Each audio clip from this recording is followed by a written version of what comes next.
Hello, नमस्कार, राम राम, कैसे हैं आप सभी लोग? एक बार आप सभी का फिर से स्वागत है मेरे चैनल कुक विद किटी में। आज मैं लेके आई हूँ आप लोगों के लिए चने सत्तू के लड्डू, जो कि बहुत ही पौष्टिक हैं।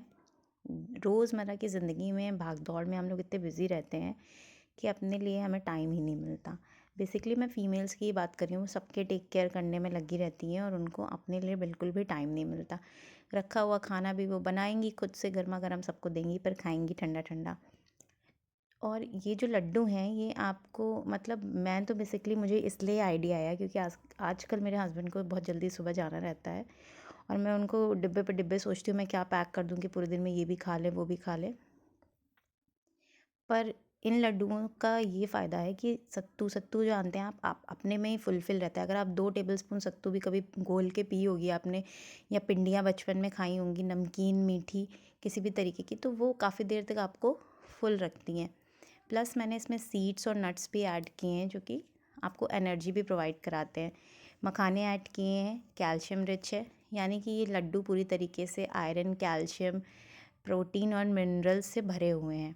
तो चलिए रेसिपी स्टार्ट करते हैं। रेसिपी के लिए मैंने सबसे पहले थोड़े से, इसमें कोई भी मैंने क्वांटिटी रेशियो एज सच नहीं लिया है, आप अपने हिसाब से ले सकते हैं। हाँ, थोड़ा सा बाकी इंग्रेडिएंट्स और मीठे का आपको रेशियो रखना पड़ेगा, बाकी और चीज़ों का इतना ज़्यादा नहीं है। हाँ, मैंने थोड़ा सा दिल खोल के ही मैं लड्डू बनाती हूँ तो मैं देसी घी बहुत अच्छे से डालती हूँ। ये आपके ऊपर है, अगर आप नहीं ज़्यादा देसी घी डालना चाहते हैं तो आप चाशनी में भी लड्डू बना सकते हैं। गुड़ की या चीनी की चाशनी, या फिर अगर देसी खांड यूज़ करनी हो तो देसी खांड भी यूज़ कर सकते हैं, मिश्री पाउडर भी यूज़ कर सकते हैं। मैंने नट्स और सीड्स को रोस्ट कर लिया पहले थोड़ा सा घी डाल के, फिर उसके बाद उनको रख दिया नॉर्मल टेम्परेचर पे आने के लिए। फिर मखानों को लिया है। मखाने आप फूले वाले मखाने भी ले सकते हैं या फिर जो नॉर्मल जिसको हम लोग ठुर्री भी कहते हैं, छोटे वाले मखाने आते हैं, क्योंकि हमें ग्राइंड ही करना है तो ऐसा कोई ज़रूरी नहीं कि हम फूले मखाने लें या वो वाले मखाने लें। फिर उनको भी मैंने थोड़ा सा 2 चम्मच घी डाल के रोस्ट कर लिया है। फिर उसके बाद मैंने लिया है चना सत्तू।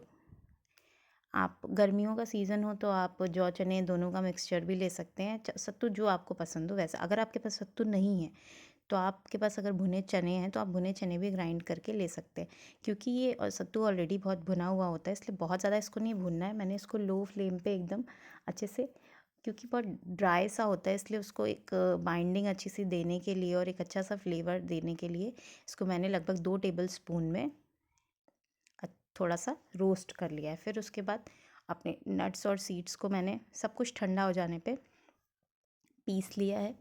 फिर पीस के आप कोर्सली ग्राइंड भी कर सकते हैं, जैसा टेक्सचर आपको पसंद हो। मेरा बेटा भी खाता है इसलिए उसके मुंह में फ़िल्टर लगा है, उसको कुछ भी ऐसा पसंद नहीं आता, इसलिए मैं सारी चीज़ें पीस के ही डालती हूँ। फिर उसके बाद मैंने मखाने रोस्ट करके जो जो रखे थे वो भी ठंडे हो गए, उनको भी पीस के उनका भी पाउडर बना लिया। सारे पाउडर्स को मैंने जो रोस्टेड सत्तू रखा था उसी में मिक्स कर दिया। फिर मैंने शुगर ही यूज़ करी, मेरे पास पाउडर शुगर रखी थी जो मैंने पाउडर कर फॉर्म में करके रखी थी, पर वो थोड़े टाइम तक एयर टाइट डिब्बे में भी रखो तो थोड़ी सी गुलथियाँ सी हो जाती, फिर इसलिए मैंने उसको दोबारा से ग्राइंडर में डाला। साथ में थोड़ी सी काली मिर्च और थोड़ी सी इलायची, हरी इलायची डाली और साथ में उसको पीस दिया है। फिर उसके बाद उसको सारे मिक्सचर को मैंने एक थाली में, वही जिसमें मिलाया था सारे पाउडर्स को और सत्तू को, उसी में मैं अपना पाउडर्ड शुगर भी मिला दिया, अच्छे से हाथ से मिक्स कर लिया। थोड़ा सा ऑयल आपके सीड्स और नट्स भी रिलीज़ करते हैं रोस्ट होने पे, तो सारी चीज़ों को पहले मैंने प्रॉपर मिक्स करके देख लिया कि वो कितना बाइंड हो रही हैं। और बाकी एक पैन में थोड़ा 2 टेबल स्पून देसी घी मैंने गर्म होने के लिए रख दिया था। फिर वो अच्छे से घी भी मेल्ट हो गया और मैंने सारी चीज़ों को अच्छे से हाथों की हेल्प से मिक्स कर लिया। फिर मैंने उसमें 2 टेबल स्पून लगभग घी मिला दिया और फिर दोबारा से सारे मिक्सचर को अच्छे से मिक्स कर लिया। मिक्स करने से मैंने देखा कि मेरे, अभी देखिए जब मैंने पहले मिक्स किया है बिना घी डाले तो भी ये बाइंड हो रहे हैं, बट उतने अच्छे प्रॉपर बाइंड नहीं हो रहे हैं क्योंकि लड्डू का फॉर्म बन पाए। फिर मैंने थोड़ा सा जो मेल्टेड 2 टेबल स्पून मेरा घी था वो मैंने उसमें मिलाया और गरम गरम घी करके उसमें डायरेक्ट हाथ मत लगा दीजिएगा वरना आपका हाथ जल जाएगा। तो थोड़ा सा नॉर्मल होने पे ये देखिए मैंने उसके ऊपर जो भी मेरा मिक्सचर था वो डाला ताकि वो थोड़ा सा टेम्परेचर में बराबर में आ जाए, बैलेंस में। ये देखिए आपको देखने में ही लग रहा होगा कि घी मिलाने के बाद उसका टेक्सचर चेंज हो गया, कलर भी चेंज हो गया, थोड़ी सी शाइन भी एक्स्ट्रा आ गई है।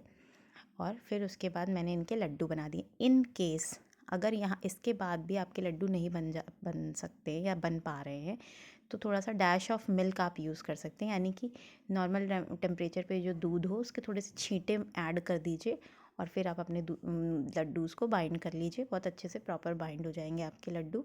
और ये मेरे चने सत्तू के और सीड्स और नट्स के साथ में लड्डू एकदम तैयार हैं। आप चाहें तो इसमें खोया भी ऐड कर सकते हैं, मावा, और ये आपके ऊपर है। और दूसरी चीज़ कि आप शुगर का ऑप्शन, जो ये शुगर पेशेंट्स होते हैं उनके लिए भी आप ये लड्डू बना सकते हैं। कैसे?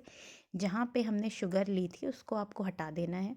काली मिर्च और कार्डमम आपको वैसे ही यूज़ करनी है। जहाँ पे सीड्स हमने यूज़ करी थी उसके साथ में हम जो हमारा डेट्स होता है खजूर, उसको सीड्स रिमूव करके उसकी पेस्ट भी बना सकते हैं।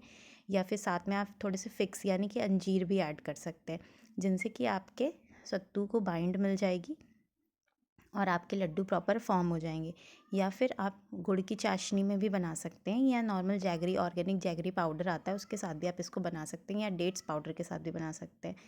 ऐसी रेसिपीज़ के लिए मेरे चैनल को लाइक शेयर सब्सक्राइब